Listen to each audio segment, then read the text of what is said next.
ওই হাসান ভাই সহ উপস্থিত অন্যান্য নেতৃবৃন্দ, আমার সামনে উপস্থিত সর্বস্তরের শিক্ষার্থীরা, আসসালামু আলাইকুম ওয়া রাহমাতুল্লাহ। সংগ্রামী উপস্থিতি, আপনারা জানেন হযরত শাহজালাল সিলেটের ঐতিহ্যবাহী শিক্ষা প্রতিষ্ঠান শাহজালাল বিজ্ঞান ও প্রযুক্তি বিশ্ববিদ্যালয়ে ছাত্র সংসদ নির্বাচন একটি কুচক্রীমহল, একটি ষড়যন্ত্র নির্মল। আজকে আমরা স্পষ্টভাবে তাদের নাম মেনশন করতে চাই।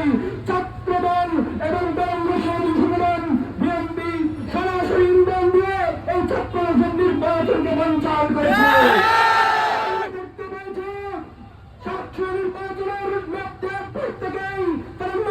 ষড়যন্ত্রে লিপ্ত হয়েছিল।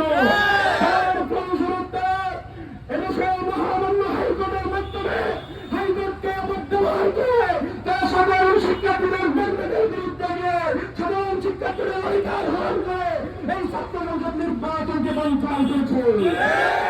ছাত্র সমাজ আপনাদেরকে স্পষ্ট ভাষায় জানিয়ে দিতে চায়, এই আচরণ যেটা আপনারা যেটা করেছেন সেগুলো আচরণ করত বিগত শেখ হাসিনা।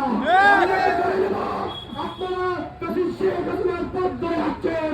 যদি তাই হয় এদেশের ছাত্রদের আপনাদেরকে মেরে দিবে না।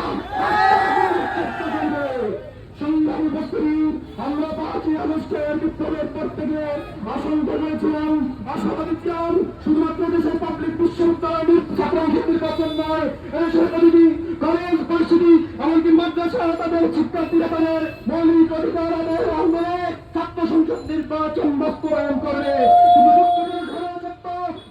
পাবলিক বিশ্ববিদ্যালয় নির্বাচন হয়েছে, সেই 5টি নির্বাচনকে বানচাল করার জন্য নানান ষড়যন্ত্র ওই তথাকথিত সংগঠনেরা করে যাচ্ছে। আমরা স্পষ্ট ভাষায় জানিয়ে দিতে চাই, যদি আপনারা হাসিনার মতো ফ্যাসিস্ট হতে চান, এদেশের ছাত্র জনতা হাসিনার সুস্থে দেওয়াল হাসিনাকে উত্তার করেছে, আস্থার করে নিক্ষিপ্ত করেছে, আপনাদেরকেও কর্তৃত্ব দ্বিধাবোধ করবে না, সময় তোমাদেরকে দিবে না। আজকের অনুষ্ঠানে উপস্থিত হওয়ার জন্য সমস্ত শিক্ষার্থী ভাইকে আন্তরিক ধন্যবাদ ও কৃতজ্ঞতা জানিয়ে আমার কথা এখানে শেষ করছি। আসসালামু আলাইকুম ওয়া রাহমাতুল্লাহ।